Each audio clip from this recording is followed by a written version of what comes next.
का जो हमारा लेक्चर है वो है फर्स्ट ऑर्डर रिवर्सिबल रिएक्शन पे। तो फर्स्ट ऑर्डर रिवर्सिबल रिएक्शन के लिए रेट लो कैसे लिखते हैं हम स्टडी कर चुके हैं पहले। एक सिंपल रिवर्सिबल रिएक्शन लिखा मैंने, ए गिव्स बी। ठीक है। रिवर्सिबल रिएक्शन के लिए फॉरवर्ड रेट कांस्टेंट होता है, एक बैकवर्ड रेट कांस्टेंट होता है। ठीक है। और आपको पता है कि इक्विलिब्रियम रेट कांस्टेंट जो होता है वो क्या होता है, वो होता है के फॉरवर्ड डिवाइडेड बाय के बैकवर्ड। ठीक है। इतना हम केमिकल इक्विलिब्रियम में भी पढ़ चुके हैं। तो चलो मान लो कि t इक्वल्स टू जीरो पे जो a था उसका इनिशियल मोल्स था a नॉट, और आफ्टर टाइम t जो है a नॉट में से इसके x मोल डिसोसिएट हो गए, इसके x मोल बन गए। हमें पता है कि जो रिवर्सिबल रिएक्शन होती है वो कभी ना कभी इक्विलिब्रियम पे जरूर आएगी। तो मान लो कि इक्विलिब्रियम पे इसके a नॉट में से इसके x इक्विलिब्रियम मोल डिसोसिएट हो गए, तो b के कितने बन जाएंगे, x इक्विलिब्रियम बन जाएंगे। इतना हम बोल सकते हैं। ठीक है। अब देखो रेट लो से आप इतना बोल सकते हैं कि minus D A divided by D T जो होगा, ठीक है, वो क्या होगा कि किस रेट से ए डिक्रीज हो रहा है। बट आपको पता है कि फॉरवर्ड डायरेक्शन में ए डिसोसिएट हो रहा है और बैकवर्ड डायरेक्शन में ए वापस से बन भी रहा है। ठीक है। तो किस तरीके से लिखेंगे रिवर्सिबल रिएक्शन के लिए, के फॉरवर्ड इंटू ए, फॉरवर्ड डायरेक्शन में ए रिएक्टेंट है इसलिए माइनस क्या हो जाएगा के बैकवर्ड इंटू बी, क्योंकि बैकवर्ड डायरेक्शन में बी रिएक्टेंट हो जाएगा और दोनों ही फर्स्ट ऑर्डर रिएक्शन है। तो इसलिए क्या हो गया, फर्स्ट ऑर्डर रिएक्शन है इसलिए कॉन्सेंट्रेशन पावर वन हो गया। इतना क्लियर होता है। ठीक है। अच्छा देखिए ये जो मैंने लिखा ए नॉट माइनस एक्स, ये क्या है, किसी टाइम पे ए का कितना कॉन्सेंट्रेशन होगा, और एक्स क्या है, किसी टाइम पे बी का कितना कॉन्सेंट्रेशन होगा। बिल्कुल यही है। तो minus of D divided by D T, A की जगह क्या मैं लिख सकता हूँ, ए नॉट माइनस एक्स, क्योंकि किसी भी टाइम पे ए का concentration A not minus X ही होगा। ठीक है। इज इक्वल्स टू क्या लिखा, के एफ इंटू कैपिटल ए की जगह फिर से मैं क्या ए नॉट माइनस एक्स लिखूँ तो चलेगा। इतना क्लियर होता है। ठीक है। माइनस के बी इंटू बी की जगह क्या लिखूं, एक्स लिखूं। ठीक है, ये समझ में आ गया।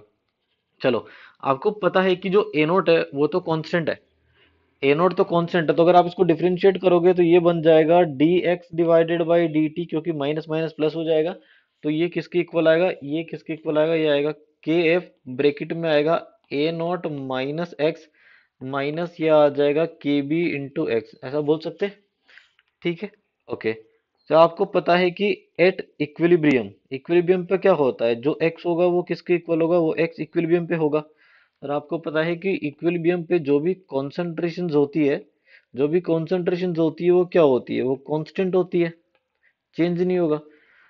तो इक्विलिब्रियम पे अगर कॉन्सेंट्रेशन चेंज नहीं हो रहा है, कॉन्सेंट्रेशन कांस्टेंट है, तो क्या मैं बोल सकता हूँ कि dx बाई डी टी जो है वो जीरो होगा, क्योंकि x तो कांस्टेंट है इक्विलिब्रियम पे, बोल सकते हैं। चलो ठीक है। तो dx बाई डी टी अगर इक्वल टू जीरो है तो dx बाई डी टी क्या है, ये है basically A not minus X, फिर माइनस आएगा K B X is equals to zero. ठीक है। यहाँ से हम क्या करने वाले हैं, यहाँ से हम के एफ डिवाइडेड बाई के बी का वैल्यू इजीली कैलकुलेट कर सकते हैं, जो कितना आएगा, जो आएगा x divided by A not minus x. ठीक है। आपको पता है कि यही के इक्विलिब्रियम के इक्वल होता है। और मैं बता दूं आपको कि जैसे ही आपने कंडीशन लगाया था X equal to X equilibrium, तो ये एक्स जो था ये एक्स इक्विलिब्रियम बन चुका है। तो यहाँ पे इस फॉर्मूले में इस तरीके से लिखेंगे हम। इतना समझ में आता है। ये सिंपल सा इक्वेशन बना है, अभी आप इसको इक्वेशन नंबर वन दे दीजिए। ठीक है। चलो, इसी को थोड़ा और इधर सिंप्लीफाई करते हैं। इसको कैसे सिंप्लीफाई करते हैं, मैंने इसको लिखा के F A naught, okay, minus के F into X is equals to क्या हो गया, के बी इंटू एक्स हो गया। ठीक है। एक्स इक्विलिब्रियम लिख दिया मैंने। अगर आपसे पूछा जाए कि एक्स इक्विलिब्रियम क्या होगा यहाँ पे, तो आप बोलोगे कि एक्स इक्विलिब्रियम जो होगा वो होगा के F into A not divided bye क्या होगा, के फॉरवर्ड प्लस के बैकवर्ड। ठीक है। या फिर अगर आपसे पूछा जाए कि के फॉरवर्ड प्लस के बैकवर्ड क्या होगा, तो वो आप डायरेक्टली बोल सकते हैं, वो होगा के F into A not divided by X equilibrium. समझ में आता है ये भी, बहुत ही सिंपल मैथमेटिक्स है, कुछ ज़्यादा नया नहीं किया है मैंने। इसको आप इक्वेशन नंबर टू दे दीजिए, इसको इक्वेशन नंबर टू दे दीजिए। दोनों की जरूरत पड़ेगी, दोनों इक्वेशन को याद नहीं रखना है। देखो फाइनली रिवर्सिबल रिएक्शन के लिए आपको जो फाइनल फॉर्मूला है वही याद रखना है। ठीक है। ओके। तो इस वाले इक्वेशन से अगर आपको बोला जाए कि आप के बी कैलकुलेट करो, तो के बी क्या आएगा, के F into A not minus x equilibrium divided by X equilibrium, ऐसा बोल सकते हैं। ठीक है, ओके। चलो, अब आपको पता है कि rate dx by D T जो था वो हमने क्या लिखा था, वो लिखा था मैंने के F A not minus x, ठीक है, माइनस के बी इंटू एक्स लिखा था ना, इतना याद है। ठीक है, देखो मैं क्या करने वाला हूँ यहाँ पे, मैं के बी का वैल्यू जो है इस इक्वेशन में पुट करूंगा। ये हो गया के F A not minus x हो गया, के बी की जगह जो अभी आपने कैलकुलेट किया है के बी का वैल्यू जो मैं इस बॉक्स में रख रहा हूँ वो आपको यहाँ पे पुट करना है। तो क्या हो जाएगा, ये हो जाएगा के forward into A not minus x equilibrium divided by X equilibrium into क्या हो जाएगा, एक्स हो जाएगा। इतना क्लियर होता है। ठीक है, अब थोड़ा बहुत मेहनत आपको करना पड़ेगा, इसको आपको सोल्व करना पड़ेगा, सिंप्लीफाई करना पड़ेगा। मैं डायरेक्टली लिख रहा हूँ, देखो क्या बनेगा। ये बनेगा के F A not x equilibrium, ठीक है, माइनस होगा के F x x equilibrium, minus होगा के एफ ए नॉट एक्स हो जाएगा, प्लस क्या हो जाएगा, प्लस हो जाएगा के एफ एक्स हो गया इंटू एक्स इक्विलिब्रियम हो गया, और होल डिवाइडेड बाई क्या आएगा, वो आएगा एक्स इक्विलिब्रियम। इतना समझ में आता है। ठीक है, चलो देखो कुछ कैंसिल आउट हो रहा है क्या यहाँ पे, बिल्कुल हो रहा है, ये वाला टर्म कैंसिल आउट हो गया। फाइनली बचा क्या, फाइनली एक बहुत ही सिंपल सा इक्वेशन आपके पास आ गया, D X divided by D T जो है उसका वैल्यू आ गया। अगर आप दोनों से के एफ और ए नोट को कॉमन ले लें तो क्या बन जाएगा, बन जाएगा x equilibrium minus x divided by X equilibrium बन जाएगा। क्लियर होता है इतना। ठीक है, कोई दिक्कत तो नहीं, ओके। चलो अब एक काम कीजिए, आप जो है इक्वेशन नंबर आप देखिए टू को, इक्वेशन नंबर टू में आप देखिए ये जो के F into A not divided by x equilibrium जो है इसका वैल्यू क्या था, के एफ प्लस के बी था। इसी को हम पुट करने वाले हैं अब नीचे। ठीक है, ठीक है, अब देखना किस तरीके से मैं लिख रहा हूँ यहाँ पे। ये हो गया D X divided by D T is equals to, ये जो था K F A not divided by X equilibrium, ठीक है, और इधर क्या है एक्स इक्विलिब्रियम माइनस एक्स, ठीक है। ये जो इतना है ना, इतना, इसका वैल्यू आपको इक्वेशन नंबर टू से पता है कि ये क्या होता है। इसका वैल्यू इक्वेशन नंबर टू से आपको पता है कि ये होता है के फॉरवर्ड प्लस के बैकवर्ड, आप चेक कर सकते हैं पीछे जाके। ठीक है, ये एक्स इक्विलिब्रियम माइनस एक्स हो गया, इतना क्लियर होता है।